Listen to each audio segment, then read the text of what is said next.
Hello bachcho, let's read the question. It says figure shows a 300 kg cylinder that is horizontal. Three steel wires supports the cylinder from a ceiling. Wire 1 and 3 are attached at the ends of cylinder and wire 2 is attached at the center. The wires each have a cross sectional area of 2 into 10 ki power minus 6 meter square. Initially, before the cylinder was put in place, wire 1 and 3 were 2 meter long and wire 2 was 6 millimeter longer than that. Now, with the cylinder is placed, all three wires have been stretched. What is the tension in wire 1 in kilonewton? E steel is equals to 200 into 10 to the power 9. तो basically इस question में जो हमें final condition दी गई है जब तीनों wires stretched हैं उस केस में वायर 1 में कितना टेंशन है वो हमें बताना है। तो स्टेप बाय स्टेप करेंगे। सबसे पहले की कॉन्सेप्ट देखते हैं। की कॉन्सेप्ट जो कि है हमारा stress is equals to E times strain where E is equals to coefficient of elasticity. इसी से डिराइव रिजल्ट है हमारा फोर्स का। अगर मैं स्ट्रेस की जगह एफ बाय ए रख दूं और स्ट्रेन की जगह डेल्टा एल बाय एल तो मुझे मिलेगा force is equals to E A delta L by L. अब देखते हैं क्वेश्चन में क्या दिया गया है। क्वेश्चन की लैंग्वेज को ध्यान से देखें तो उसमें बोला है all the wires are stretched, यानी कि फाइनली तीनों वायर्स स्ट्रेच्ड हैं। एक केस ये भी हो सकता था कि सेकंड वायर में कोई खिंचाव आता ही नहीं और जो हमारा ब्लॉक है वो सिर्फ फर्स्ट वायर और थर्ड वायर की वजह से बैलेंस होता, लेकिन ऐसा केस नहीं है। मतलब तीनों में इलोंगेशन तो है मगर उसका रिलेशन क्या है आइए देखते हैं। इलोंगेशन इन 1 यानी कि delta L1 will be equal to elongation in 3 because उनकी इनिशियल लेंथ सेम थी और फाइनल लेंथ तो तीनों वायर की सेम है ही। इसका मतलब delta N1 is equals to delta L3 but it is not equal to delta L2। But अगर मुझे इन तीनों को इक्वालिटी में लिखना है तो मैं डेल्टा L2 में अगर 6 मिलीमीटर ऐड कर दूं जितना वो पहले से ही दूसरों से लंबा था तो वो तीनों इक्वालिटी में आ जाएंगे क्योंकि फाइनल लेंथ तीनों की सेम है।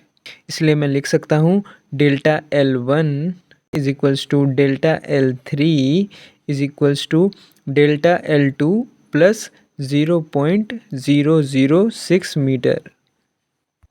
अब हमें बच्चों फोर्स में डील करना है तो हम ऊपर वाली इक्वेशन की हेल्प लेंगे, यानी कि हम ई ए बाई एल से पूरी इक्वेशन को मल्टीप्लाई कर देंगे जिससे हमें मिलेगा E A by L into delta L1 is equals to E A by L into delta L3 is equals to E A by L bracket delta L2 plus 0.006। अब हम करस्पॉन्डिंग वायर के force की expression की जगह F1 F2 F3 लिख देंगे, यानी कि F1 is equals to F3 is equals to F2 plus EA by L into 0.006। ये हो जाएगा हमारा रिज़ल्ट नंबर 1। अब आगे बढ़ते हैं बच्चों।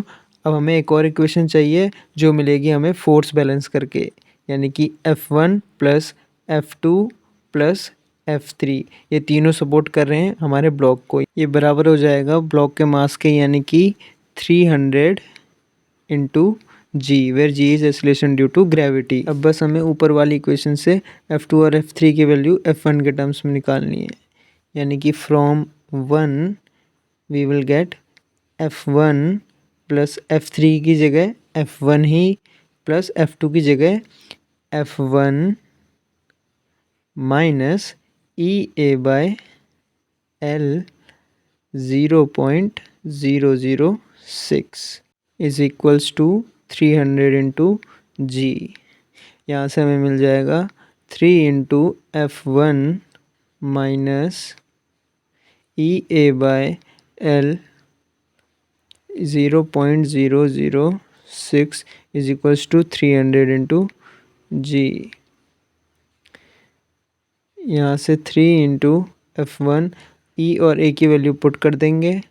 ई की वैल्यू है 200 इंटू 10⁻9।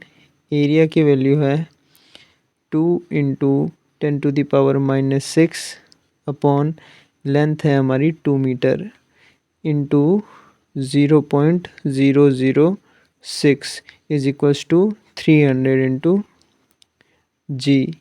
अब क्योंकि यहाँ पे जी की वैल्यू हमें नहीं दी गई है, हम उसे 9.8 ले लेते हैं। Taking g is equals to 9.8 we will get F1 is equals to 1380 newton. अब क्योंकि क्वेश्चन में हमें किलो न्यूटन में आंसर करना है, इसलिए F1 is equals to 1.38 kilo newton will be our answer. So our answer is 1.38 kilo Newton. It is our answer. I hope you understood it well. Thank you बच्चों।